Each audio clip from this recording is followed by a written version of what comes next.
Bismillahirrahmanirrahim. Assalamu alaikum dear students. My name is Aisha Salim and I hope you all are fine and doing well. Today we are going to start the topic that is chemical bonds and their types under our SLO, in which we discuss the types and formation of covalent bond as a result of mutual sharing of electrons between atoms, and we discuss three examples. First one is the hydrogen, then oxygen and then nitrogen. आज के SLO के अंदर हम इन types को discuss करेंगे और इनके examples की मदद से इनको बेहतर तरीके से समझेंगे. But before starting our lesson, let's brainstorm few ideas. Imagine that you are a sodium ion and your classmate is a chloride ion. We have two ions now. First one is the sodium and second one is the chloride ion. Act out how you come together and describe what happens when you interact. Very good. हमारे पास जब interaction होगी तो as the result of interaction a chemical bond is formed between them.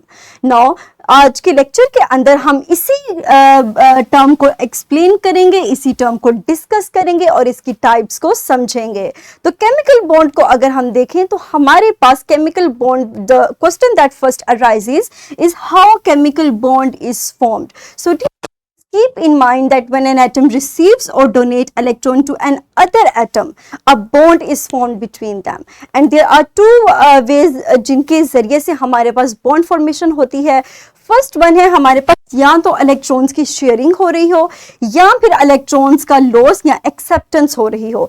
तो electrons की sharing या उनकी donation या एक्सेप्टेंस के नतीजे में हमारे पास दो एटम्स के दरमियान में केमिकल बॉन्ड बनता है. और अगर हम इनकी टाइप्स को डिफाइन करें तो हमारे पास दो टाइप्स हैं. First one is the ionic bond whereas second one is the covalent bond. And in today's lecture we will focus on the second type of bond, that is covalent bond. So covalent bond is formed when the two identical or different atoms share their electrons mutually. हमारे पास दो examples दी गई हैं. First example है हमारे पास identical atoms की जिसमें दो hydrogen electrons को शेयर कर रहे हैं और कोवलेंट बॉन्ड बना रहे हैं. इसी तरह हमारे पास जो सेकंड एग्जाम्पल है दैट इज, इसमें हमारे पास टू डिफरेंट एटम्स हैं जो कि इलेक्ट्रॉन्स की शेयरिंग के नतीजे में हमारे पास एक कोवलेंट बॉन्ड, एक कोवलेंट कंपाउंड बना रहे हैं. और keep in mind that covalent bond is always formed between the non metals. हमारे पास हाइड्रोजन भी नॉन मेटल है और क्लोरीन भी नॉन मेटल है. सो हमारे पास अगर इनकी टाइप्स को डिस्कस करें तो कोवलेंट बॉन्ड को हम क्लासिफाई करते हैं थ्री टाइप्स के अंदर: single covalent bond, double covalent bond and triple covalent bond. और इन बॉन्ड्स की फॉर्मेशन किस तरह होती है, इनके एग्जाम्पल्स कौन सी हैं, इनको हम समझेंगे but with the help of a simulation. You can easily open this simulation by clicking on the link that is provided in the presentation. So dear students, here is the simulation. आपके पास periodic table के कुछ elements के atomic structures given हैं. हम इनमें से one by one अपनी तीनों कैटेगरीज को स्टडी करेंगे और इनके बॉन्ड फॉर्मेशन को समझेंगे. तो फर्स्ट मैंने एग्जांपल ली है हाइड्रोजन की. आप देख सकते हैं कि फिलहाल the element, the symbol of the element is represented bye a red color that shows that it is unstable. अगर मैं इसी तरह इसके साथ एक सेकंड हाइड्रोजन को जोड़ूंगी तो आप देख सकते हैं कि हमारे पास वन इलेक्ट्रॉन पेयर शेयर हुआ है और दोनों हमारे पास कलर भी फिलहाल इसका रेड नहीं है, ब्लैक है, which represents that the molecule is or the covalent compound is stable. तो हमारे पास ये एग्जांपल है सिंगल कोवलेंट बॉन्ड की जिसके अंदर एक ही इलेक्ट्रॉन पेयर शेयर होता है.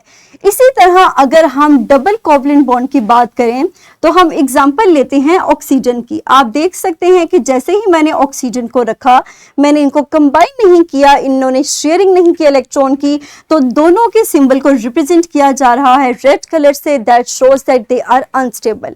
लेकिन जैसे ही ये इलेक्ट्रॉन्स को शेयर करेंगे, they become, the symbol is represented by black colour which shows that they are now stable compounds.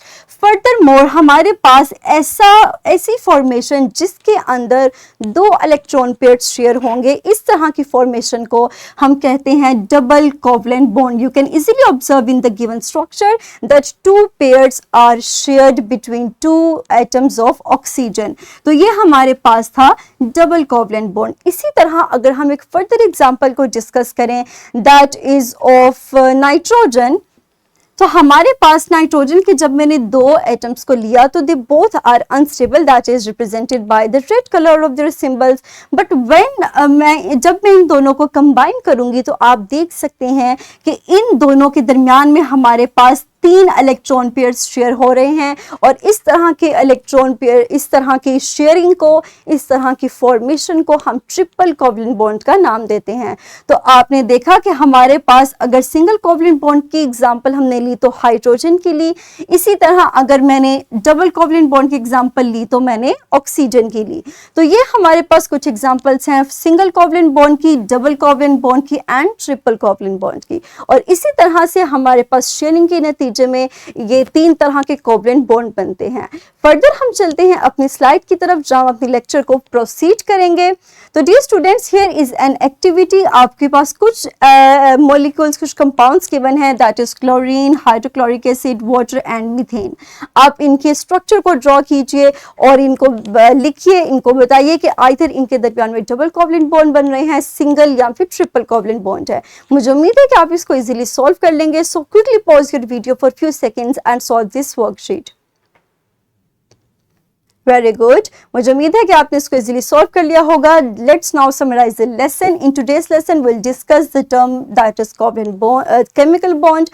हमने डिस्कस किया कि हमारे पास जब भी कोई एक एटम इलेक्ट्रॉन को रिसीव करेगा, डोनेट करेगा या शेयर करेगा तो उसके नतीजे में हमारे पास केमिकल बॉन्ड की फॉर्मेशन होगी। फर्दर हमने इसकी 2 टाइप्स को डिस्कस किया। The first one is the ionic bond, whereas the second one is the covalent bond. आज के लेक्चर के अंदर हमने हाईलाइट किया कोवलेंट बॉन्ड को, जिसको हमने डिस्क्राइब किया कि it is formed when atoms whether they are identical or different they mutually share the electron pairs, and we discuss the 3 examples that represents the first that represents the single covalent bond, double covalent bond and triple covalent bond। और इन examples के अंदर हमने study किया कि अगर single covalent bond की बात होगी तो हमारे पास 1 इलेक्ट्रॉन पेयर शेयर होगा। इसी तरह अगर डबल कोवलेंट बॉन्ड की बात होगी तो हमारे पास 2 इलेक्ट्रॉन पेयर शेयर होंगे। सिमिलरली अगर हम बात करेंगे ट्रिपल कोवलेंट बॉन्ड की तो हम 3 इलेक्ट्रॉन पेयर्स को शेयर करेंगे। तो इन एग्जांपल्स को हमने डिस्कस किया था। Now here is the worksheet, the link of this is also given in the description of this video. So dear students, pause your video for a few seconds and solve this worksheet by reading the description that is given on the top. Very good. मुझे उम्मीद है कि आपने इसको easily solve कर लिया होगा। Here is your homework. You have to find out other examples of molecule or compound that have double covalent bond with the help of periodic table. और आप periodic table की मदद से इस होमवर्क को सॉल्व करेंगे। अपने नेक्स्ट लेसन के अंदर हम अपने further second type of bond that is ionic bond उसको डिस्कस करेंगे। But before starting the topic of ionic bond, we first discuss the modeling, the method that we use to represent these types of bonding, और यहीं से हम covalent bond की modelling को discuss करेंगे, इसके केमिकल फार्मूला को लिखने के तरीके को समझेंगे और उसको एक्सप्लेन करेंगे। और ये था हमारा आज का लेक्चर जिसमें हमने अपने कोवलेंट बॉन्ड की टाइप्स को, उसकी फॉर्मेशन को डिस्कस किया। मुझे उम्मीद है कि आपको आज का लेक्चर क्लियर हो चुका होगा। सो अपना ख्याल रखिएगा। Thank you very much and Allah हाफिज़।